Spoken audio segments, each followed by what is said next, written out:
Meus amigos do canal, que bom estar aqui com vocês novamente. Hoje vamos ter mais uma resenha. Eu estou iniciando agora uma série de entrevistas com pessoas aqui da nossa igreja que vão exercer cargos de liderança, que são ministros de alguma área da igreja.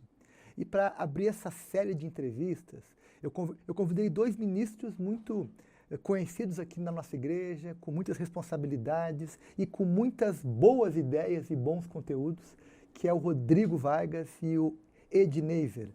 Boa tarde, Rodrigo. Boa tarde, Edneiser. Opa, tudo bem, pastor? Boa tarde, pessoal. Boa tarde. Que bom. Edneiser, como é que eu vou te chamar? De Dudu ou de Edneiser? Fique à vontade, pastor, né? Aqui Vou na chamar igreja o pessoal chama de Dudu, mas Edneiser. Eu vou te chamar de Dudu, então, Dudu Batista. Rodrigo, que bom estar aqui contigo de novo, né? Queria agradecer aí pela tua presença. Nós gravamos aqui uma resenha há um ano atrás, né? Logo que tu veio para Brasília. Agora já passou um ano e tu está aqui de novo, né? Então, queria te ouvir um pouquinho aí sobre como é que foi esse primeiro ano aqui na Igreja Batista Sião, como é que está a tua vida em Brasília, como é que você tem passado esse tempo aqui conosco. Legal.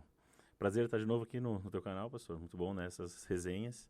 E realmente passa rápido, né? Um ano passou rápido. Quando estava para tomar posse aqui na Sião, a gente fez uma resenha projetando algumas coisas, falando da história que nós vimos também lá em Porto Alegre, né? E, cara, a gente está muito feliz aqui em Brasília, graças a Deus adaptados já, família adaptada, né? Estranhando um pouco o clima, porque é bastante diferente do sul, né? E passamos pela seca e tudo mais, mas foi um ano muito jóia, graças a Deus, as coisas se encaixaram também para o trabalho da minha esposa, Isaac na escola e tudo mais, então a gente está muito feliz aqui. É bom quando a gente tem certeza que esse é o tempo de Deus para nós, para esse lugar, né? Então a gente veio com essa convicção e Deus foi confirmando durante esse ano essa convicção e a gente está muito, muito feliz, muito satisfeito de estar aqui. E muitas coisas já foram feitas, né, no ministério, muitas coisas por fazer, mas a gente teve um ano de muita alegria, muito crescimento, né? E a gente está construindo aí uma nova cultura no ministério, né? Continuo escutando Deus sobre os próximos passos, mas tem sido um ano de crescimento, de bênção, e estamos felizes aqui em Brasília, graças a Deus, em paz. Que bom. Dudu, você está completando aí quase 2 anos, né, à frente aí da área de ensino da igreja. Isso mesmo. Queria que você primeiro falasse um pouquinho como é que foi essa experiência, né? Foi a primeira vez que tu foi líder da área de ensino da igreja aqui na Sião, né? Isso, aqui na Sião foi a primeira vez. E aí, como é que foram essa experiência, esses 2 anos? Como é que foi a tua experiência nessa área? Olha, pastor, foi, né, primeiramente, né, obrigado a todos aí pela audiência e por nos estar acompanhando. E quando nós assumimos a escola bíblica em 2023, né, foi um período assim um pouco mais agitado na igreja, que a gente estava vindo da pandemia, estávamos vindo de um processo de sucessão pastoral, então a ideia da escola bíblica estava meio desarrumada, meio desarranjada, e a gente com diversas demandas para poder atender. Então, quando a gente assume, né, quando a coisa dá uma estabilizada com a sua chegada, pastor, aí a gente começa então a assumir, a colocar as ideias no papel e praticamente tendo que refazer, né, tendo que reconstruir algo que a gente acreditava, algo que a gente tinha em mente, mas tinha muita coisa, né, tava tudo muito disperso, muito espalhado, né, as pessoas ainda sem entender, né, então a gente pensou primeiramente em estruturar caminhos, né, para a gente poder seguir trilhas de ensino, né, tentar assim pensar o que a gente vai estudar, como nós vamos dividir turmas, né, como que a gente vai estar captando professores, né, para poder resgatar a autoestima, resgatar de novo a alegria, né, de estudar tudo, a palavra de Deus, tendo em vista que a escola bíblica é um desafio geral das igrejas, né, muitas igrejas hoje já abandonaram, já não tem mais, já mudaram os modelos de ensino e a escola bíblica já não faz parte, né? E que na Sião ainda a gente consegue ter esse modelo também, né, de ensino bíblico. Então foi um processo bem de reconstrução, né, de refazer, né, aquilo que, né, a gente perdeu e se desorganizou, e tendo em vista turbulências que acontecem muitas vezes na igreja. Mas graças a Deus, desses 2 anos, finalizando agora em dezembro, né, a gente já conseguiu avançar em muitas coisas. Dudu, queria te ouvir um pouquinho assim sobre assim a importância do ensino na igreja local. né? Todos nós sabemos, né, que a igreja é pautada pela palavra, né? Mas qual é a importância nesses tempos tão complexos e sombrios que a gente vive, né, da igreja ter um bom ensino, bons ambientes de ensino, bons professores, enfim. Eu acredito, pastor, que a questão do ensino ela é essencial, né? A começar pela própria grande comissão, né? Se a gente for ler lá Mateus 28, né, a gente vai perceber de 18 a 20 que né, as três ordens de Jesus e de fazer discípulos, batizando e ensinando. Então, o ensino, ele faz parte do nosso chamado, da nossa comissão como igreja. E então, por isso que eu acredito que a escola bíblica, ela ajuda a igreja, ajuda os crentes a cumprir esse papel, esse chamado, né, da grande comissão. Então, eu entendo que sem ensino a gente perde, né, em termos de conhecimento, a gente dá margem para heresias, né, para distorções, a gente leva muitas vezes os membros, as pessoas a incorrerem em erros, em equívocos bíblicos, teológicos. Isso muitas vezes pode gerar, né, dissensões, conflitos de alinhamento, né, porque aí a membresia pensa algo, o outro pensa assim, a liderança, então há aqueles desajustes porque não há não há um alinhamento, um afinamento, né, daquilo que a igreja acredita, né? E os batistas, eles são marcados, né, por a questão sempre, a denominação historicamente ela é marcada pelo ensino bíblico. Então eu percebo que uma das marcas, né, da nossa denominação, nós como batistas, é de fato ter prezar pelo ensino, ter um ensino forte, porque ele qualifica, ele capacita, né, as pessoas a viverem o evangelho de forma saudável, bíblico, né, e coerente com a palavra de Deus. A gente vai fazer aqui, né, uma conversa hoje sobre dois assuntos de forma entrelaçados. A gente vai misturar aqui ensino e adoração, né? Então a gente vai falar sobre esses dois temas, que são dois temas importantes. Eles não se opõem, né? Eles se completam, eles têm seu espaço dentro da igreja. Então que agora te ouvir, Rodrigo, sobre a importância da adoração no ambiente da igreja local. Eu sei que existe uma adoração, né, que tem a ver com o nosso estilo de vida, aquilo que é fora do culto, né? Mas também existe uma adoração comunitária, coletiva, né? O que tu pensa sobre isso? Qual é a tua visão sobre adoração dentro da igreja local? No ministério que eu estou à frente, a adoração ela está muito ligada à arte, à música, seja tocada, seja instrumental, seja a parte de dança, seja a parte de musicais, tudo que está ligado à arte, a gente trabalha isso como adoração. Mas a gente sabe que a adoração é mais do que isso, né? Então, a gente que tem Jesus e decidiu esse caminho, a nossa vida, o nosso dia a dia, o nosso viver deve ser um viver que honra a Deus, né? E que os meus gestos são de adoração, de honra a esse Deus que me salvou, né? Então, a ideia do coletivo é que quando a gente se junta e cada um viveu essa realidade no individual, no coletivo, isso se potencializa e a gente traz aí arte para essa celebração, para esse culto, para esse momento juntos. E a adoração aí, eu creio, né, que é esse momento onde Deus vem com graça sobre a igreja no coletivo, né? Cada um pode ter sua experiência no secreto, mas quando a gente está junto, todos com o mesmo pensamento e usando ferramentas, porque a música em si, ela não é um fim, é um meio, é o que ajuda, que inspira, né? Eu costumo brincar que eu mexo com música desde de criança praticamente, e eu não conheci uma pessoa que diga eu não gosto de música. A música, ela traz algo, e eu acho que, eu tenho certeza que Deus decidiu nos dar a capacidade da arte na música para, através da melodia, das expressões corporais e de capacidade de instrumentos, para pegar música é amor, Deus é amor, e quando te junta esses elementos numa canção bem executada, que é focada em Jesus, na questão do ensino, né? Tem uma base bíblica, mas com uma arte bem feita, a gente tem visto isso, né, no decorrer da igreja, o poder que isso tem de alcançar corações, de quebrar barreiras, de atrair a presença de Deus de uma forma irresistível. Então eu conheço várias pessoas que conheceram Jesus, decidiram por Cristo através de uma canção que proclama uma verdade bíblica, e a pessoa não resistiu porque é um conjunto de coisas que acontecem. Mexe no teu intelecto, mas mexe na tua emoção, e a pessoa se rende diante daquele ambiente de devoção, de adoração, de presença de Deus. Então, para mim, a adoração no coletivo ela tem esse poder, né?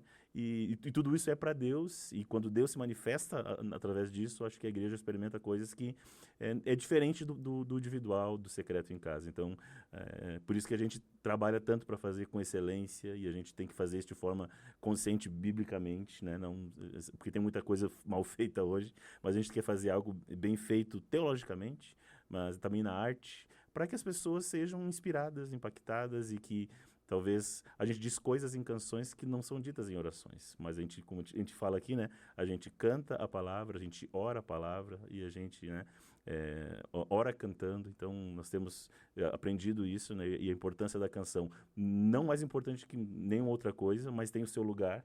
E num culto onde a gente crê muito sobre um culto com palavra, oração e canção, né, e adoração, a adoração vem encaixando muito bem ainda, vai abrindo os corações, e é muito especial ver isso acontecendo, né?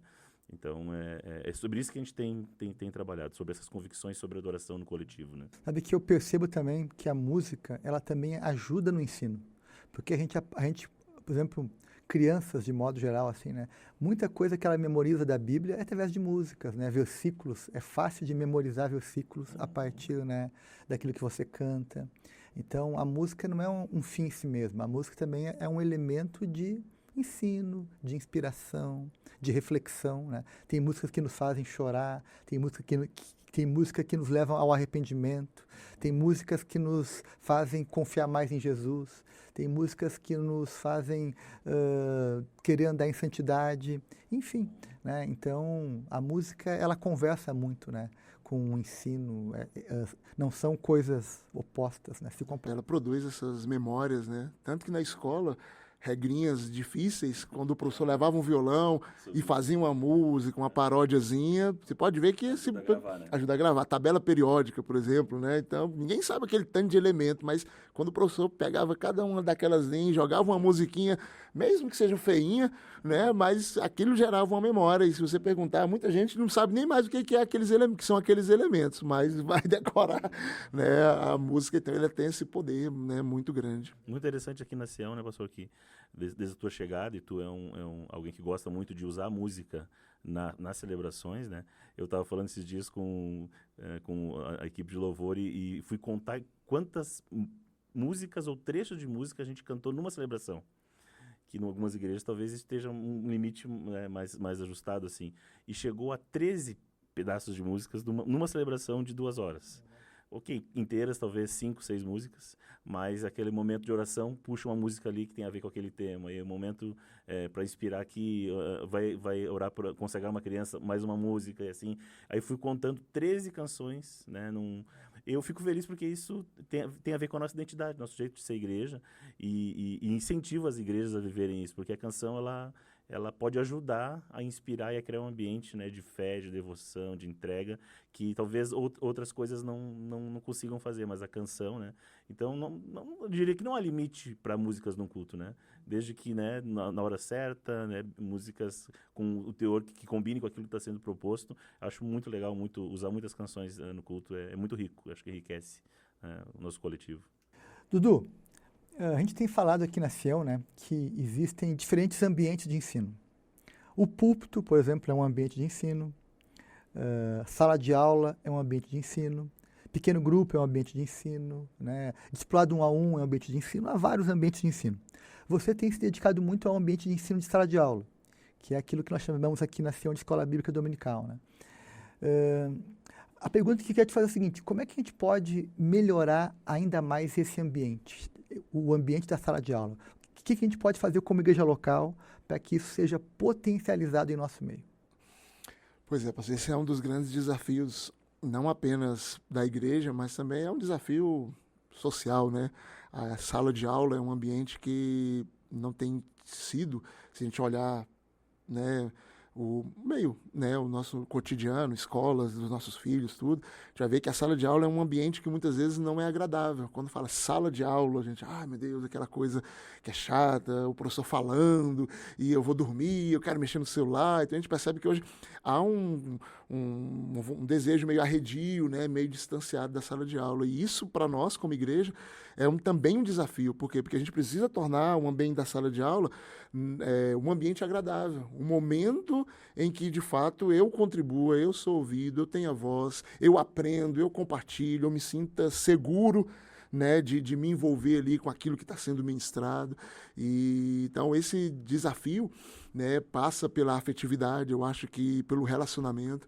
Então, para a gente poder fazer isso, a gente precisa, né, que é uma tentativa que nós já começamos desde 2023, né, ano passado, foi de diminuir, né, as turmas, as salas, né? Nós tínhamos aqui uma sala que funcionava no templo, que era praticamente, era quase uma pregação na escola bíblica, aí depois vinha um culto e tinha outra pregação, então a gente tinha, né, aquela palestrona, né, e aquilo não era muito viável didaticamente, de participação, nem motivava, né, porque às vezes um sentava na frente, os mais interessados, outros se escondiam lá no fundo, espaços, então até para você movimentar ficava complicado. Então uma das coisas que a gente tentou foi diminuir esses grupos, fazer salas menores, tentar tornar o grupo mais heterogêneo, né? Assim, não setorizar casais, ou idosos, ou solteiros. Não, a gente tentou pegar adultos e colocar de forma entrosada, até porque como nós temos ministérios de adultos, de jovens, eles podem trabalhar as demandas específicas, né? Homens. Então, essas demandas pontuais, cada ministério pode trabalhar, mas a escola bíblica, como um dos elementos de formação bíblica, teológica, doutrinária, né? Ela precisa abarcar o geral. Então, nós fizemos uma divisão de adultos, né? E aí fizemos uma divisão que não passa por faixa etária, que não passa por categorização, digamos assim, classe de idosos, maturidade, classe de casais, não, adultos acima de 30 anos, e depois trouxemos adolescentes e jovens, né, com as respectivas idades, de 12 a 17, de 18 a 29. E aí fizemos a divisão. A primeira divisão dessa turma maior foram em 3 classes de adultos. Hoje nós estamos em 2, tendo em vista que houve algumas dificuldades, reformamos e tal, a gente não conseguiu professor, mas a gente pode até depois falar disso aqui. Então a gente acabou de 3 reduzindo para 2 de adultos e uma classe de adolescentes e jovens. E a EBD infantil, ela que é coordenada pela irmã Jane, pela irmã Andréia e pela irmã Cláudia Cardoso, são 4 classes, né? A classe de maternal, a classe de jardim, a classe de primários e a classe de juniores, que vai de 2 a 11 anos. Né? E aí sim, depois dessa formação mais infantil, mais lúdica, né? Com elementos mais, né, interativos, bem da infância mesmo, aí eles são preparados para ingressar na adolescência. Então hoje nós temos 8 classes, 2 de adultos, um adolescentes e jovens e 4 classes infantis, com a perspectiva de tentar ampliar. Porque quando a gente amplia, a gente reduz o grupo, né? Aí a gente passa por, né, captação de professor, formação de professor e algumas outras coisas. Um desafio de toda igreja na área de ensino em sala de aula, né, é ter salas suficientes e professores suficientes, né? Eu creio que sempre a demanda vai ser maior que a oferta, né? Numa igreja saudável vai ter mais demanda do que oferta de professor, oferta de sala de aula, etc., né? Então esse é um desafio, né? Um desafio estrutural, né?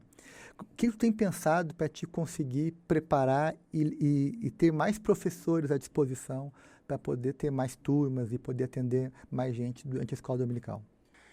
Hoje, assim, essa questão das salas, ela realmente é um problema, né, de difícil solução, porque nada em termos de construção é barato, né? Mas a gente tem uma parceria com a escola aqui, onde a gente conseguiu 3 salas para atender, né, para o nosso uso de ensino, né, no nosso horário de escola bíblica, e nós temos 3 salas, 4 salas aqui em cima, mais o salão que a gente usa também como espaço ali para poder atender uma das turmas de adultos. Então, hoje, talvez para a gente poder preencher esses 4, 5 espaços e esses 8 espaços, né, fora o infantil, a gente precisaria hoje talvez mais de pessoas. A gente teve um fluxo, né, teve nesses 2 anos, o que é normal, né, essa rotatividade, uns vão para outros ministérios, outros chegam. Nós tivemos um acréscimo de alguns professores, alguns, né, não estão mais, estão servindo em outros ministérios, e é super comum, super normal, né, mas hoje um dos desafios nossos é tentar captar, né, sempre, né, no final de ano agora nós vamos lançar, né, vou lançar um convite para quem quiser participar, quem sente, né, a vocação, o chamado de Deus para servir na área de ensino, que de fato me procure para a gente poder conversar, entender, né, com a sua experiência, como, né, você gosta de trabalhar, entender como a igreja, como é o corpo, o entendimento doutrinário da igreja, porque a gente recebe, às vezes, muitas pessoas, né, de boa vontade, outros que vieram de outras denominações, então a gente precisa desse alinhamento para que não haja confusão, né? Então, para as pessoas mesmo que vieram de outras denominações, que elas entendam o caminho que, né, doutrinário de uma igreja batista, né? Então, hoje o nosso desafio maior para a gente preencher os espaços que nós temos, a princípio é a captação de professores, porque nós tivemos, como eu disse, que reduzir porque faltaram professores para a gente poder cobrir, né, a escala. Aí nós reduzimos e vamos terminar esse ano letivo, já projetando talvez para 2025, né, uma ampliação aos pouquinhos.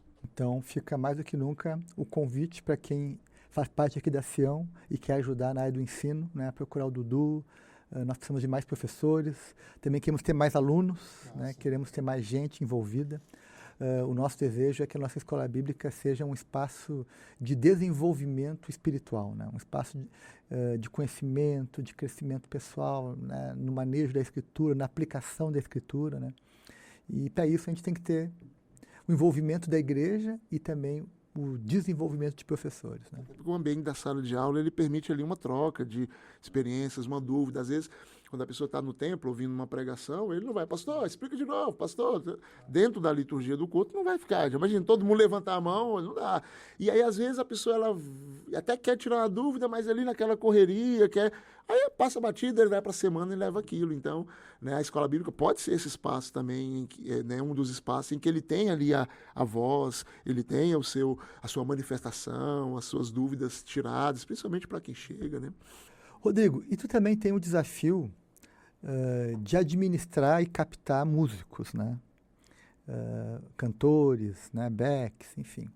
Como é que funciona isso hoje na Sião? Como é que tu administra os que estão? Como é que tu recebe novos? Uhum. Nessa parte de artes, né, a gente precisa, não basta apenas boa vontade, né? Então, assim como a gente preza por alguém preparado para trazer a mensagem, pregar, né, um professor preparado para ensinar, a gente, para exercer uma função de tocar um instrumento com excelência, cantar com excelência, ou mesmo na área técnica, operar um equipamento, né? A pessoa, ou ela tem que ter já uma caminhada e um preparo, ou ela tem que ser ensinada e preparada para isso, né? Na Sião, a gente tem um processo de ingresso de novos membros na equipe através de uma audição, uma entrevista e uma audição. A pessoa demonstra interesse, então, de fazer essa audição e eu faço esse processo de entrevistar a pessoa, entender qual é a caminhada dela na fé, caminhada dela, o momento dela na fé. Às vezes chegam pessoas que são daqui, querendo entrar, mas tem pessoas que estão chegando na igreja ou pessoas que se converteram e têm a vontade de participar. E aí, através dessa entrevista, a gente sonda. Na verdade, são duas macro-áreas, né? Que seria, tento entender o coração da pessoa, porque... no Ministério de Arte, na adoração da igreja, isso é um desafio. A gente precisa de pessoas maduras na fé. A gente não trata de artistas, de profissionais, de pessoas que queiram destaque. A gente está atrás de servos, né? Os levitas eram as pessoas que serviam no templo, limpavam o templo, preparavam o templo, e nós entendemos que servir no louvor embora hoje tenha esse destaque, a pessoa está na vitrine ali no palco ou nas filmagens, mas isso é só algo que não é o principal para nós, porque o que vem antes é o preparo de vida, é o preparo técnico, né, para poder servir. Então, a pessoa demonstra interesse, a gente passa por uma entrevista e por uma audição técnica, né? Eu quero cantar e eu preciso classificar a voz da pessoa e ver se ela tem condições de ingressar no ministério cantando, né? E às vezes eu direciono a pessoa para o coral, porque talvez não está preparado para cantar com o microfone ainda, não tem essa capacitação. Mas eu diria que são essas duas áreas, né? Entender o coração dessa pessoa, se ela está madura o suficiente para lidar com as pressões, as exigências do ministério, e se ela está tecnicamente apta, e essa regra do apto tecnicamente tem a ver com o que nós temos hoje, né? Qual é o padrão? O padrão que eu já tenho na Sião hoje, pessoas que já servem há muitos anos. Esse é o padrão. Se a pessoa consegue acompanhar esse time, ela pode ingressar e a gente faz um período de experiência, né? Então, basicamente, para ingresso do ministério, eu preciso ler essas duas áreas da pessoa, e aí a gente ora e ingressa e começa a fazer testes com a pessoa. Tem um outro desafio que é administrar os que já estão, né? Aqui na Sião nós temos, né, a prática de ter um único ministério. Não são várias bandas, né, que se revezam tocando, mas tem um ministério único E aí tem as escalas, né? Enfim. Aí tem gente que toca mais, tem gente que toca menos, tem que administrar essa escala. Como é que é fazer essa administração? Como é que o pessoal lida? Tem alguns muito fominha ali, como é que tu lida com isso? Sempre tem, sempre tem. Na verdade, assim, a gente vem trabalhando nessa área há muito tempo e aprendendo com outras pessoas que já trilharam esse caminho, né? E, inclusive, essa semana eu fiz o teste com uma pessoa, né? E eu sempre digo assim que nada melhor do que a verdade, né? Então, quando tu vai fazer um teste com alguém, às vezes no ambiente da igreja a gente fica muito melindrado de dizer um não para a pessoa, ou dizer, cara, espera um pouco, ou te prepara melhor. Então, eu costumo ser muito sincero com os músicos. Eu cheguei aqui, eu não tirei ninguém que estava no time já, porque, embora não foi eu que escolhi, mas era o time. Então, se tinha alguém mais preparado, alguém mais no início, a gente absorveu. E nas reuniões de alinhamento lá no início, a gente deixou bem claro isso, que as pessoas que têm mais facilidade e mais caminhada estão aqui para ajudar os que estão começando. E logo, quem tem mais capacidade, às vezes vai ter mais oportunidade, até porque é referência para quem está chegando. E isso fica claro. Então, a pessoa que abre vozes naturalmente, que já canta em vocal há mais tempo, vai ajudar quem está começando ainda. Então, e isso tem que ser natural. Então, por isso a gente faz isso de uma forma com melindre, ou deixando claras as coisas. Eu digo que no Ministério do Louvor os processos têm que ser claros. A pessoa que vai fazer parte de uma equipe, ela vai receber a escala, ela tem que ter clareza de como é que foi feita a escala. A escala não é feita por preferência pessoal minha. Eu botei os meus amigos, ou eu botei aquelas pessoas que eu mais gosto de andar, ou aquela pessoa... Não tem isso. Tudo é feito com clareza, pensando no resultado final. E como você falou, como não é em bandas, a gente tem um desafio sempre de equilibrar isso. Porque, obviamente, que a gente tem um grupo mais firme, musicalmente, e tem um grupo que está crescendo. A mescla desse time vai fazer o grupo todo crescer e puxar a régua para cima. E é importante, então, a gente ter essa clareza nos processos para que o músico não seja tentado a pensar o que não é, né? E a gente trabalha muito com a transparência nisso. É um sonho de todo ministro, assim, tu ter um time onde as pessoas são amigas. E não há uma competição e não há uma comparação. Se a gente acerta, todo mundo acertou. Se a gente erra, a gente vai ajustar para não errar mais. Agora, se tem uma competição, e em alguns lugares existe, isso é muito ruim. Isso não tem a ver com igreja, não tem a ver com reino, né? E pelo contrário. Então, a gente tem que construir na Sião um espaço onde, se um guitarrista está tocando, o outro guitarrista está no banco, está torcendo, está dando feedback. O time está assim, podia fazer diferente. Então, esse ambiente tem que ser construído no time para que haja crescimento e não haja disputa, e não haja comparação, né? Isso aqui é construído no dia a dia, né? No estar junto, no servir junto, né? Então, por isso que eu digo, quando faz aquela primeira audição, eu preciso ler o coração da pessoa. Se a pessoa é uma pessoa que gosta de disputa, de comparação, de competição, ela não vai talvez se encaixar num ministério que a gente da Sião propõe, que é um ministério onde todos são iguais, e a gente trabalha por escalas, e a gente vai se esforçando para melhorar todos juntos. É diferente do ministério que tem bandas, eu respeito, tem igrejas que fazem assim, mas como eu estou aqui centralizando tudo isso, eu gosto de eu poder trabalhando com eles em escalas que vão se trocando. Teve gente já que até saiu da igreja porque queria tocar sempre, né? E aí, como não tinha espaço para tocar sempre, acabou indo tocar em outro lugar onde podia tocar sempre. Mas eu acho que também entra um pouco do coração de entender que quando eu faço parte de uma equipe, cara, vai ter dia que eu vou estar atuando e tem dia que eu vou estar torcendo por quem está lá, né? Apoiando, né? E isso diz muito. Eu mesmo faço isso como pastor da igreja, né? Tem domingo que eu prego, tem domingo que eu estou no banco assistindo alguém pregar, né? E isso não faz eu ser melhor ou pior, né? Mas faz eu dar espaço, eu entender as diferentes habilidades, dons, chamados, né? Eu uso um termo para falar com o pessoal aqui, que nós somos um time. E no time, um time saudável, bem conduzido, os reservas não estão contra quem está em campo. Pelo contrário, eles têm que estar prontos para entrar quando precisar, mas estão do lado de fora torcendo, e às vezes até ficam tão assim, animados com o jogo que querem entrar e querem, né, defender. É mais ou menos isso. Um time é o elenco todo. E, de repente, um serve um dia, o outro serve outro, mas eu estou aqui pronto para fardar quando precisar. Então, acho que isso exemplifica bem essa questão da unidade e não da competição, né? Então, a ideia é que todo mundo está com o mesmo objetivo, e às vezes servindo, e às vezes nos bastidores. Eu acho que essa questão assim, ela é bem interessante, porque quando a pessoa não está ali na frente, seja lecionando, ou seja tocando, cantando, e ela está ali simplesmente como ouvinte, como alguém da plateia e tal, ali, né, no bom sentido da palavra, é que ela vai de fato se revelar como adorador, como alguém disposto a aprender, porque na área do ensino, às vezes a pessoa, poxa, se fosse eu dando essa aula, se fosse eu tocando aquela guitarra, se fosse eu ministrando aquela música, eu faria. Então, às vezes a pessoa deixa de experimentar ou de viver porque ele acha, né? Então, isso revela também muito o coração. Particularmente, eu acho muito deselegante o professor que, quando não está escalado, não vem assistir a aula. Como eu também acho deselegante o músico que não está escalado, não vem no culto. Porque, cara, aí parece que só é bom quando ele está escalado, né? Sim. Não, isso fala um pouco sobre corpo, né, pastor? Então, quando eu não tô, eu não preciso ir.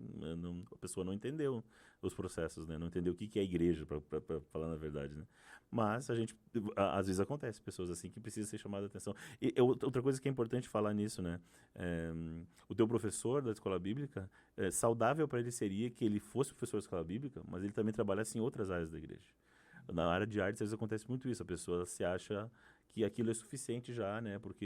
E eu incentivo as pessoas que estão na igreja, que fazem parte do ministério, terem outros ministérios, auxiliarem em outros ministérios, servirem em outras áreas, dentro da sua agenda, claro, porque às vezes isso é uma vacina contra a vaidade. Às vezes, né? Eu sou o Beck. Não, mas eu sou também o cara que frita o pastel para a cantina. Eu sou também o cara que dá aula para as crianças. Eu sou o cara que vem num mutirão aqui ajudar. Então, essas coisas faz equilibrar essa balança, porque a arte em si às vezes gera vaidade, e essa vaidade não agrada a Deus, ela traz divisão. Então, quanto mais eu puder servir, entender que eu estou servindo independente da área, meu coração vai sendo trabalhado na minha humildade, centrado em Deus, né? E independente se eu estou lá um domingo pregando e no outro domingo eu estou na recepção, outro domingo eu estou. Então, acho que... Então, ó, não seja deselegante. Se você não está na escala, venha, prestigie quem está. Contribua. Dudu, E vem adorar, né? claro, é isso aí. Ouvir a palavra. Exatamente. Dudu, vamos trocar de assunto um pouquinho? Queria te ouvir sobre algo também que eu acho aqui interessante. Aqui na Sião, a gente não tem a prática de usar na escola dominical aquelas revistas, né, da Juerp ou de alguma editora, mas a gente produz o nosso material, né? Você e teus amigos aí produzem o material. Como é que é para você esse processo? Como é que vocês trabalham essa questão da produção do conteúdo e por que vocês fazem isso?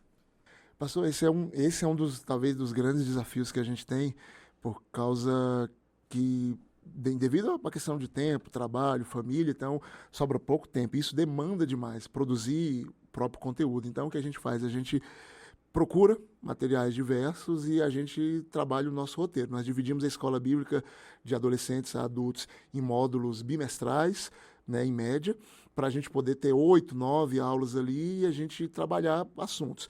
Assuntos de vida cristã, que são temáticas do cotidiano do cristão, temática de doutrinas bíblicas, né, que a gente vai estudar sempre um aspecto doutrinário, e um aspecto do Novo e do Velho Testamento. Então a gente divide isso durante o ano em módulos de 8, 9, 10 lições, e a gente faz a divisão. Então a gente coleta materiais, faz aquela compilação, aquela organização, e disponibiliza para os professores o arquivo, né, os arquivos. E a gente hoje, né, a gente sentiu muita dificuldade de fechar com uma editora. Nós tínhamos a Juerp, a antiga Juerp, né, que hoje foi comprado por uma outra editora, né, mas a gente viu que o material não estava muito do formato que a gente gostaria. E outros ferem algumas questões de alinhamento doutrinário, então a gente viu que seria interessante a gente fazer justamente isso, mas é uma parte bem trabalhosa porque a gente precisa refinar. E hoje, praticamente, digamos assim, sobra para mim, como eu estou à frente, os professores estão ministrando, mas ano que vem, agora, eu quero ver se eu consigo montar uma equipe com 2, 3, 4 pessoas para me auxiliarem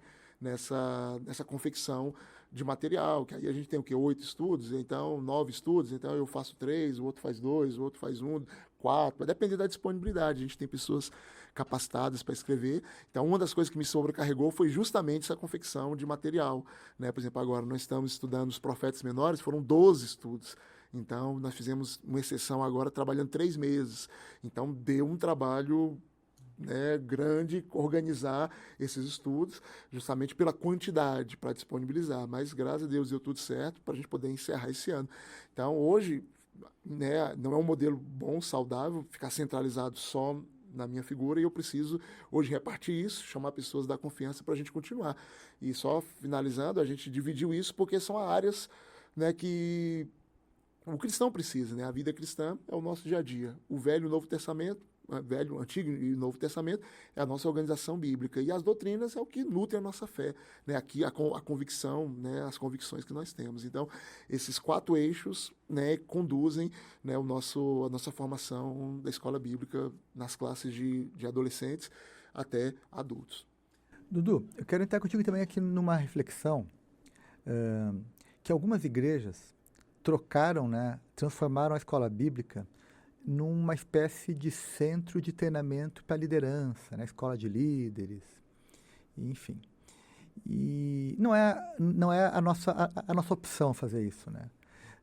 Eu, particularmente, acho que você deve ter espaços para treinar líderes, né, dentro da igreja. Acho que sim, acho que há uma necessidade de ter líderes para trabalhar em pequenos grupos, em ministérios, enfim, em diversas áreas. Mas também a escola bíblica ela pode ser um espaço, e na minha concepção, um espaço de formação geral do cristão, não apenas de líder, porque nem todo mundo vai liderar alguma coisa dentro da igreja, né? E também a gente não quer só formar líder, a gente também quer desenvolver as pessoas, né, a crescerem no conhecimento de Cristo nas diversas áreas do Evangelho. Então, queria que tu falasse um pouquinho sobre isso, sobre essa visão de uma escola não focada apenas em formar líderes, mas em formar discípulos de Jesus nas suas diferentes habilidades. Nós já tivemos no ano passado um estudo sobre um módulo de estudos baseado dentro dos módulos temáticos sobre liderança cristã, justamente para ter esse despertamento. Então, quando a gente estuda essas temáticas de vida cristã, a gente quer pegar justamente atender essas demandas, né? Que, digamos assim, são mais livres, são necessárias dentro do contexto que a gente está vivendo, né?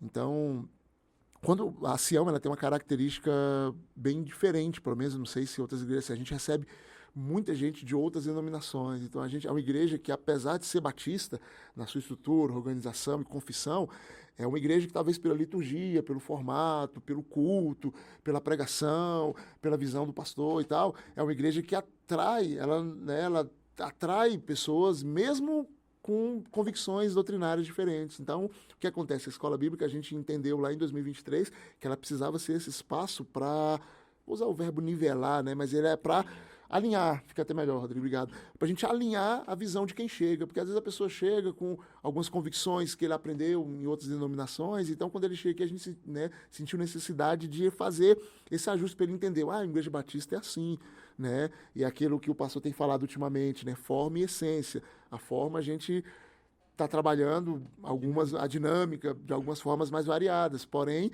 a nossa essência como denominação, como crentes batistas, é essa daqui, da qual a gente, né, confessou, abraçou e a gente segue.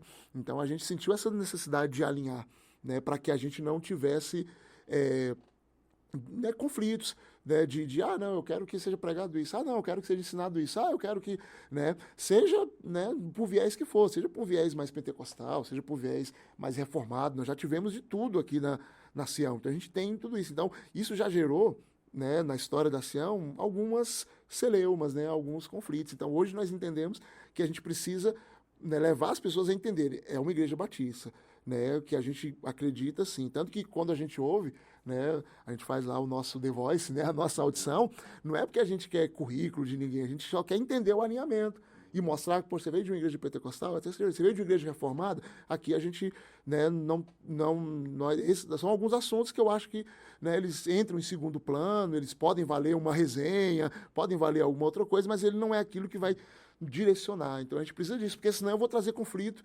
entre os meus professores, com a liderança da igreja, com a membresia da igreja, e a gente perde o propósito de crescimento. Mas, Dudu, eu acho que não é só alinhamento. Eu acho que a gente pode, eu quero ir um pouquinho mais longe. Olha só, muitas igrejas que transformaram a escola bíblica em uma espécie de escola de liderança, escola de líderes, com o passar do tempo, eles foram diminuindo a frequência, foi perdendo força, porque você acaba fazendo mais do mesmo, né? Quando você tem uma escola bíblica com o foco, né, em desenvolver a espiritualidade da pessoa como um todo, isso nunca se esgota, né? Você sempre vai ter coisas importantes a ser ensinada. Acho que você consegue dar prosseguimento a longo prazo. Quando você transforma a escola bíblica numa escola de líderes, ela não vai ter fôlego de muito tempo, né? Aquilo vai se esgotar. E eu acho que o mérito que nós temos aqui na Sião e que algumas igrejas ainda cultivam é de ter uma proposta de longo prazo, de formação de vida, né? De ter um espaço de formação, de reflexão. Lógico, vai alinhar a doutrina, mas também vai desenvolver a pessoa, vai dar oportunidade para que mais pessoas estudem mais temas que normalmente não são abordados no púlpito, que não são abordados, né, em outros ambientes e que ali podem ser. Então para você que é pastor, líder de alguma igreja, pense sobre isso, né? Cuidado em não acabar com algo para oferecer algo que não vai durar muito, que não vai ser sustentável a longo prazo, né? E o espaço de liderança, ele pode ser gerado na escola bíblica e em outros espaços também. O Rodrigo, lá na música, ele pode formar pessoas para trabalharem com ele, para futuramente, não estou discussando não, tá, meu? Para sucederem. Eu também, formar pessoas para sucederem tudo. Então, a gente tem espaço para isso. E, de fato, uma coisa que eu acredito é que essa democratização do acesso, hoje a escola bíblica ela não é limitada a um grupo X, Y, B ou a inscritos e não inscritos. Hoje a gente faz questão de abranger todos aqueles que, de fato, querem se dispor a ter aquele momento, aquela 1 hora e 10 minutos de estudo da palavra. Então, hoje, uma pessoa que não frequenta, não conhece, não sabe e quiser frequentar, ele pode estar, ele automaticamente ele pode fazer parte disso, né? Então, eu acho que esse alcance, que eu acho que o pastor foi, né, o foco da pergunta do pastor, ele permite com que as pessoas elas façam parte de ambientes de aprendizado na igreja. Acho que uma coisa não substitui a outra, né, pastor? Acho que quem está confundindo uma preparação de líderes com escola bíblica, para mim, são coisas muito diferentes. Eu cresci numa igreja que tinha escola bíblica, eu aceitei Jesus na escola bíblica. De criança, meu pai se converteu, eu tinha 2 anos, eu fiz todas as revistinhas, fui crescendo na igreja em todas as classes, nem se usa mais, mas eu vejo aqui nasciam as classes das crianças. Qual é o outro espaço que crianças, adolescentes e jovens hoje têm para estudar a Bíblia? Com esse tempo corrido, que os pais não conseguem, às vezes, dar o ensino que deveria. Muito através das músicas que ensinam as histórias bíblicas, mas a sala de aula, fazendo trabalho, pintura. A cada semana, eu vi meu filho, cada semana chegava em casa e dizia: hoje foi a história de Noé, hoje foi a história de Moisés, hoje foi a história de Elias. Cara, isso é muito valioso e para mim não tem curso de liderança que substitua o legado da escola bíblica nas classes e você vai passando de ano, sendo, né, indo para o próximo nível. Então eu acho que é lamentável se alguém troca uma coisa pela outra, né? E fora a troca que existe na escola bíblica pelo prazer mesmo de estar ali com uma turma de adultos, abrir a Bíblia e poder ter essa troca com o professor, que o púlpito não propicia, né? O PGM, às vezes, também não é um lugar de estudo tão profundo, ele é um espaço de comunhão junto. E a escola bíblica, eu acho que é um dos poucos espaços que é possível falar sobre o texto, tirar uma dúvida, pôr uma opinião, aprender. Então, eu acho que... E é possível, né? Eu já ouvi algumas pessoas falarem isso, né? Algumas pessoas dizerem que escola bíblica não é algo contemporâneo mais, né? Mas quer dizer que eu creio que é possível você ser uma igreja contemporânea, uma igreja que dialoga com a atual geração, com as pessoas desse tempo, mas que preserva esse espaço. De novo, pastor, forma e essência. Talvez você não vai ensinar com a revistinha que tinha que preencher, mas você vai trazer um vídeo, você vai trazer um professor dinâmico, com música, talvez, né? O que você pode fazer para uma escola bíblica num formato novo. Né? Não é a mesma que eu frequentei há 30 anos atrás. Por exemplo, nós estamos estudando os profetas menores e os adolescentes e os adultos, os jovens estão estudando, mas o que cada professor, né, a gente mostra a linguagem, o formato, a dinâmica, o processo. Eles, então, por exemplo, um pai e um filho, né, pode chegar em casa e ter aquela resenha da aula passada da visão, porque nos adultos foi feita uma discussão, talvez mais densa, mais histórica, mais teológica. Nos adolescentes nem tanto, mas foi mais prática, mais princípios, mais entendimento de quem foi aquele profeta, porque que ele trouxe aquela mensagem, e aí com todo o jeito. Então, essa questão do professor, do formato, e do professor alinhado em termos de linguagem, em termos de metodologia, né? A gente procura também prezar por isso. Um exemplo legal aí, né? As crianças daqui da Sião estudaram agora, no último mês, as emoções a partir do filme Divertidamente. E aí, cara, são emoções que as crianças, eles foram demonstraram para eles através de dinâmicas, de objetos, né, de teatro, de coisa, porque são sentimentos que eles vão passar e como esses sentimentos têm que ser trabalhados para que Jesus seja honrado na tua vida, tu domine aquilo que vem querendo te dominar, seja o medo, a raiva, a ansiedade. E aí, pô, pegou um tema totalmente do momento, que é as emoções desse filme, trouxe para dentro da escola bíblica com uma abordagem cristã, o que a Bíblia fala sobre aquilo, como eu devo controlar minhas emoções. Cara, acho que esse é o sucesso disso. Tu faz um link que enriquece muito. Talvez se fosse trabalhar essas emoções sem o filme, as crianças não conseguiriam visualizar. Então tem uma riqueza aqui da forma. A forma foi bem pensada. Então, muito legal. E uma coisa que eu fico muito feliz, assim, que a gente conseguiu fazer aqui na Sião, foi que no ano passado a gente fez uma grande reforma no templo da igreja, no espaço de culto, nos equipamentos, etc. Então nós procuramos fazer uma reforma para melhorar o ambiente de adoração. E esse ano foi uma grande reforma nas salas de ensino, né? Nas salas de escola bíblica, de culto infantil, que também, justamente para trazer esse equilíbrio, né? A gente investe tanto em ter uma boa adoração, mas também em ter bons espaços para atender o ensino da igreja, as crianças da igreja, né? Os ambientes fora culto, né? Que também são importantes, né? Porque a igreja não se resume ao culto, né? O culto é uma expressão, mas a igreja tem uma vida também em outras, ter esse equilíbrio, né? Rodrigo, eu queria agora trocar de assunto contigo e entrar numa questão. Você lidera a adoração da igreja, cuida da música, da arte, do culto, né? Mas também você, de alguma forma, procura pastorear e ajudar os músicos a viverem como adoradores de segunda a sábado, né, nos diferentes ambientes que eles frequentam. E a pergunta é, como é que tu incentiva, o que você faz para ajudar os nossos músicos, né, a serem adoradores 7 dias da semana, 24 horas por dia, por onde eles passarem? É um trabalho de... Eu costumo dizer, né, que Jesus ensinou pelo exemplo. Ele estava próximo das pessoas. Obviamente que eu não consigo estar no dia a dia com cada um, porque cada um tem a sua família, seu trabalho, né? Mas a gente tenta... eu, como líder, tento ter um mapa do que cada um está passando, seja na área profissional, na área familiar, na área emocional, ter uma ideia para poder estar próximo e oferecer um auxílio. Esse pastoreio passa muito por demonstrar preocupação e oferecer alguma ajuda, né? É claro que cada um decide o quanto vai abrir de si, né? E aqui em Brasília o povo o gaúcho diz que é fechado, mas em Brasília também o povo para ir nas casas, eu tô ainda pegando o jeito, né? Mas eu diria, pastor, assim, que os conselhos que a gente dá, o que a gente incentiva as pessoas é estar perto da igreja.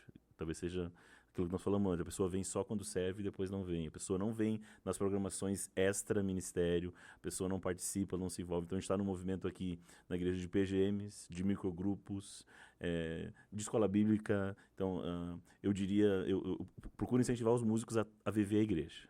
Quando eu entrevisto uma pessoa nova, assim, qual vai ser, né, o meu compromisso agora? Cara, tu vai ter uma escala, mas isso vai se resumir a um ensaio e tocar, talvez 2 vezes no mês. Só que isso não define a tua fé, a tua espiritualidade, a tua maturidade, a tua busca. Então, o que eu diria? A igreja oferece muitas ferramentas de cultos de mulheres, de homens, de jovens, de adolescentes, programações temáticas. Tu precisa estar perto da igreja. Tu precisa ter alguém para andar contigo. Se não for eu, tem que ter alguém. Então, o PGM é importante para isso, o microgrupo, alguém que tu confia. Então, essas coisas incentivam as pessoas a viver essa fé de uma forma só não...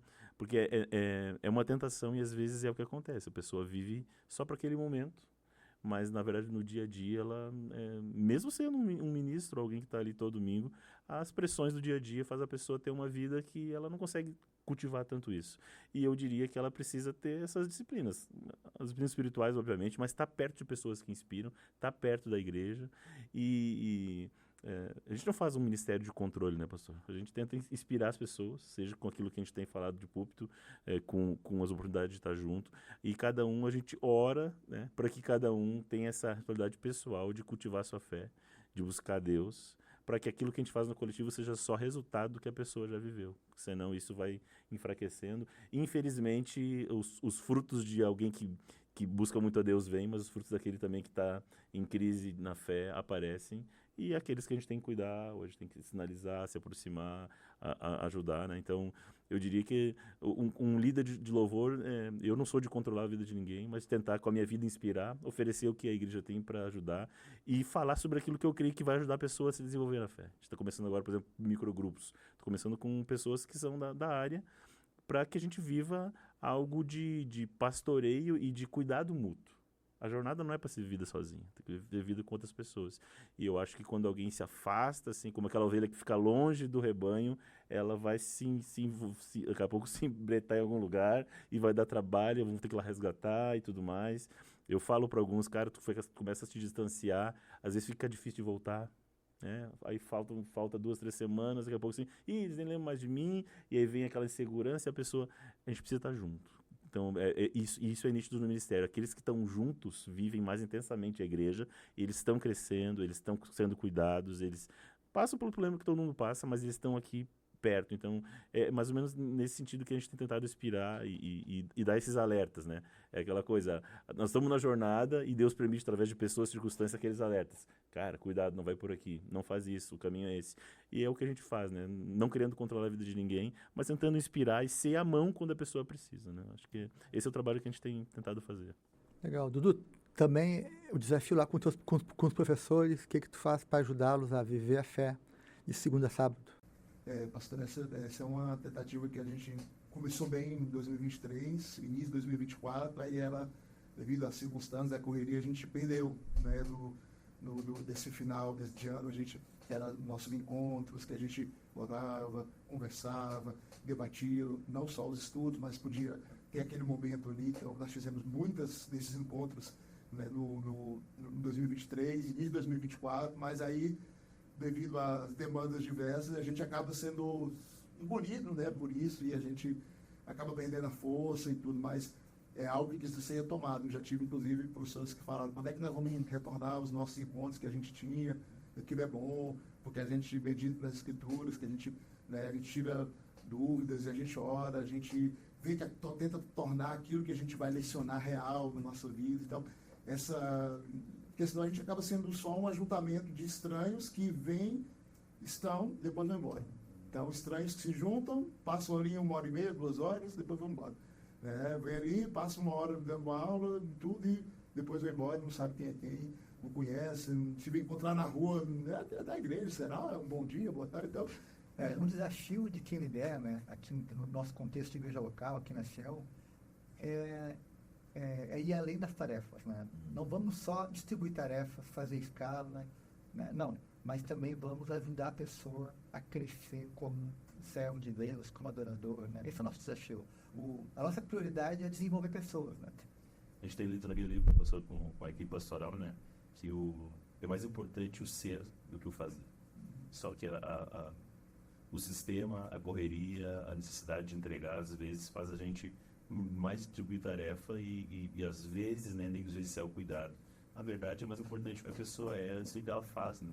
E quando isso acontece, às vezes, né, quando a pessoa é mais valorizada do que ela faz do que o que ela é, isso às vezes traz um sentimento de vazio na pessoa, de estar sendo usada.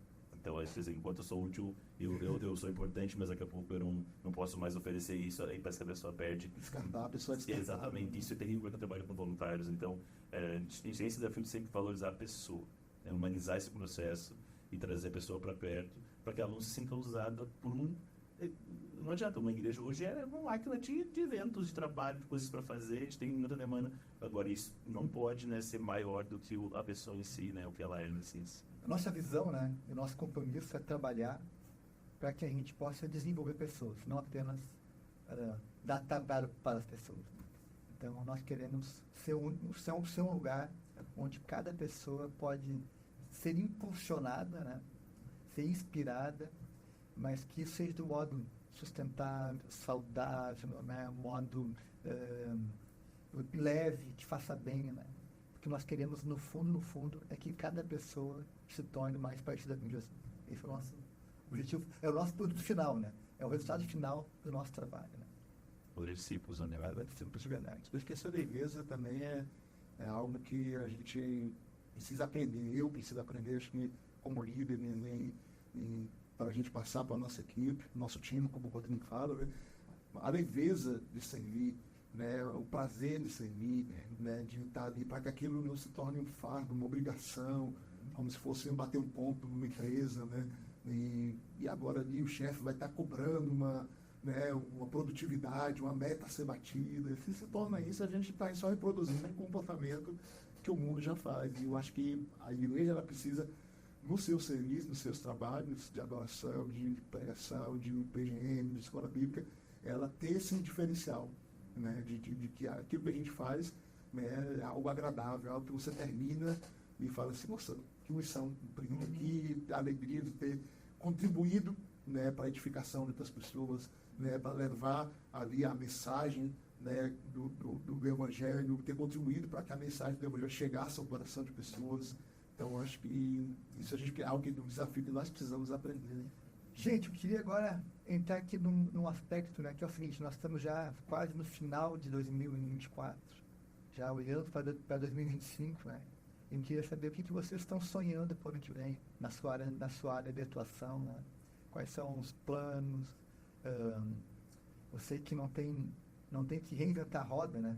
Mas a gente pode sempre criar coisas novas, aprimorar processos, sonhar novas coisas. Então eu queria agora abrir espaço para vocês compartilhar um pouco disso, né? Quais são os planos e sonhos para o 2025? Quais são os teus sonhos, Rodrigo, para a área que tu atua aqui na SEMA a partir do próximo ano? Então, a gente teve esse primeiro ano de conhecer o time, né? De construir uma cultura a partir do que a gente acredita, né? Alinhar muitas coisas técnicas, também alinhar formato de culto, entendemos repertório. Nesse primeiro ano, como eu estou chegando, algumas pessoas se encaixaram melhor, outras trabalham não dando tempo e tudo mais. Agora as coisas estão mais encaminhadas, assim, vamos dizer, daquilo que a gente tem proposto, né? E o desafio para o Ministério, que trabalha com escalas pesadas, né? No mês de 5 domingos, a gente tem 10 cultos de domingo, fora os cultos temáticos e tudo mais. Então, sempre é orar para que venha recursos que a gente precisa, né? O pastor costuma dizer, e é a verdade, a gente precisa de recursos humanos, pessoas para servir, a gente precisa de recursos financeiros, recursos para poder adquirir equipamentos e melhorar nossa estrutura. E nós somos no principal, que é o recurso espiritual, a missão, né? A presença de Deus, a direção de Deus para fazer as coisas. Então, eu tenho muitas iniciativas para o ano que vem, quero estar mais perto dos ministros para fazer alguns treinamentos que eu tenho preparado. Nós estamos começando a ingressar aí a usar algumas tecnologias que têm sido usadas aí nos louvores de forma mundial, aí, que é a questão do DPIC, do VS. Isso vai trazer um treinamento para os músicos, a gente quer fazer muito isso. A gente quer fortalecer o coral, tem muito desejo de ter um coral de forma fixa na igreja, que trabalhe com ensaios semanais, não só nas formações de Natal e Páscoa, e nos cultos de ceia, então esse é um desejo também. Nós temos também o desejo de ampliar a escola de música, tem sido bênção esse ano, mas tem potencial de crescer muito mais, oferecendo outros instrumentos, outras áreas da música para crescer. A gente tem um desafio de melhorar na área técnica dos cultos, com equipamentos, com treinamento para as pessoas. Nós estamos trabalhando para avançar na área de comunicação, que está ligado à área de música também, para ser mais presente nas redes sociais da igreja, né, influenciando mais, indo mais longe. Então, tem muitos desafios para ser alcançados. Eu tenho muito desejo eu tenho feito trabalho com sopro, eu gostaria de ter um naipe de sopro tocando nos cultos, então, preparar essas pessoas a aprender isso, né, de sopro. Então, queremos fazer os dois musicais com qualidade como a gente tem construído. Então, são muitos planos para a igreja e graças a Deus a gente tem um time com potencial. A nossa área de mídia, na área de toda a estrutura de culto tem crescido muito. A gente tem um pessoal de voluntários jovens chegando, 13, 14, 15 anos querendo serviço. É muito bom, porque eles estão com essa linguagem já mais natural que os mais veteranos. E tem sido muito legal ver o entusiasmo deles em servir. O nosso coral também está renovando, as adolescentes estão crescendo, nós vamos ter um coral. Então, é promissor o que a gente tem pela frente. E a gente quer continuar fazendo isso, focado em Jesus, no tempo certo. Mas coisas boas vão vir aí. tanto para aqueles que estão há muito tempo crescer, tecnicamente, né, isso traz unidade para o time, tanto para aqueles que vão chegar, também as pessoas chegando na igreja que vão ser testadas e tudo mais. E tudo isso vai fazer a igreja crescer. Nosso objetivo aqui é ver se não ter espaço no tempo, nos cultos cheios, né, influenciando a cidade, sendo uma igreja conhecida. Então, esse é o nosso desejo, a gente está muito feliz. Tem coisa boa por aí. E não é roubo. É assim. Dudu, e teus sonhos aí, teus projetos para o próximo ano? Pastor, a gente tem algumas ideias que a gente sonhou, já testamos. Em 2023 nós testamos os modelos de salas temáticas, então chamados itinerários, né? Então a pessoa ela escolhe ali dentro daquelas propostas temáticas, aquela que mais se ajusta. Nós fizemos um teste, esse ano a gente não conseguiu fazer, mas é algo que eu quero ver se a gente, pelo menos por 2 vezes no ano, a gente consegue soltar temas e montar as turmas ali, para levar as pessoas, eu quero estudar essa parte, quero estudar essa daqui, a gente tem ali aquelas aulas, depois as aulas como a gente faz, assuntos mais fixos, para abarcar toda a igreja. Então esse é um dos pontos. Para isso a gente vai passar pela questão do espaço, né? Porque para a gente ter esses itinerários, né, essas trilhas formativas, a gente vai precisar de, né, ela passa pelas salas e pelos alunos, né? Então a gente vai precisar ter isso aí, né? Então vai ser um desafio, é algo que nós fizemos, foi muito certo, deu muito certo em 2023 e a gente quer retomar agora em 2025. Outra coisa que a gente vai ter Enencião de novo? Vai ter Enencião. Sem lágrimas. Sem lágrimas. Olha, a gente, o pessoal acho que ficou assim, né? Enencião o pessoal já cobrou ali, o pessoal pensou que era, né, aquela coisa, e foi bem bacana, né? Assim, nós tivemos, né, algumas pessoas, né, que iniciaram, mas fizeram lá, eles fizeram a inscrição lá, tudo, participaram, foram premiados, e todo mundo viu ali que não era um bicho de 7 cabeças, mas era uma pessoa verificar, poxa, eu estou tanto tempo aqui na igreja, estudando, sobre ele de longa data, será que de fato esse aprendizado tem fixado, né, tem feito parte? Então isso foi um momento bem bacana, e depois muita gente que não fez, que viu que não era nenhum, falou, poxa, eu podia ter participado, né? Então, vamos ver, o Enem só é uma vez por ano, então vamos fazer uma vez por ano. Uma coisa que a gente fez esse ano também, a gente pretende fazer agora no final do ano, para encerrar, né, o ano letivo da Escola Bíblica, é uma gincana. Nós fizemos uma gincana em Atos, queremos fazer a gincana em profetas menores, né, e pegar a classe de adolescentes, jovens, adultos 1 e 2, que são as 4 classes, né, acima de 12 anos, e colocá-los para competir entre si. Fizemos isso no livro de Atos, foi muito bacana. Né, deu muita resenha, tinha mímica, tinha prova de correr, tinha desenhar, tinha meninos se jogando no chão, tinha... Torta na cara. Esse ano eu não fiz torta na cara, mas eu quero fazer agora, e torta na cara agora. E aí tinha o pessoal querendo fazer aqueles roubos gospel, sabe? O pessoal querendo colar, e eu falei, irmão, é crente, pode fazer roubo gospel não. Aí, e tudo, então a gente quer fazer a gincana, toda vez que a gente trabalhar um livro do Novo Testamento, do Velho Testamento, para fazer essa gincana, para motivar. Vamos fazer aquela brincadeira que tem no Instagram, né? Faz uma pergunta, quem é? Foi a farinha. E tudo. Eu já arrumei lá na escola onde eu trabalho, tem uma professora lá que ela tem um botãozinho que aperta, acende a luz e apita. Já falei para ela, ó, eu vou precisar dia 1º de dezembro, vou precisar porque eu vou fazer a gincana lá na igreja. Ela, não, pode pegar e tudo. E a gente quer fazer, já está praticamente pronto, a gente só precisa terminar de organizar, chamar o pessoal para comprar ideia, vamos começar a ver isso em novembro. Né? Então, além do Enem, nós queremos manter as gincanas entre classes, né? Porque isso motiva, isso leva o pessoal a descontrair tudo. E a capacitação de professores, captação e capacitação. Eu acho que a gente, como a gente falou de linguagem atual, né, de um formato contemporâneo, para preservar a essência, a gente precisa saber carregar isso de uma maneira que seja atraente, de uma maneira que a gente não seja mais aquela pessoa do século XIX dando aula no século XXI. Né? Então, a gente está no século XXI ensinando, né, a verdade bíblica, a sã doutrina. Então, estou pensando ainda como a gente vai fazer para trabalhar metodologias, formatos, né, coisas assim que vão levar os professores a crescerem didaticamente, pedagogicamente. Né? E os nossos professores, eles têm muita formação, são professores experientes, nós temos professores com formação em teologia.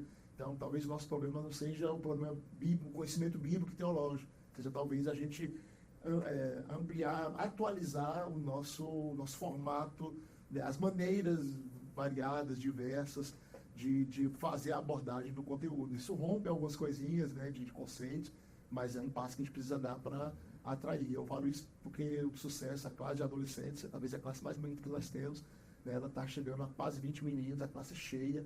Quando vão todos os meninos, a sala fica, né, abarrotada de meninos e os professores lá, eles são bem lúdicos, né? Os professores que nós temos 4 professores fixos lá e eles são bem, né, interativos, criativos, eles debatem, eles formam um grupo, colocam os meninos para escrever, para competir, para fazer uma série de coisas. Então a aula, você percebe que é uma aula já mais contemporânea, abordando um assunto de profetas menores, né? Então você percebe isso daí. Então a gente quer levar isso também para todo o nosso corpo de professores. Eu acredito que, né, essas são, a princípio, as nossas abordagens, né, iniciais para a gente avançar um pouquinho.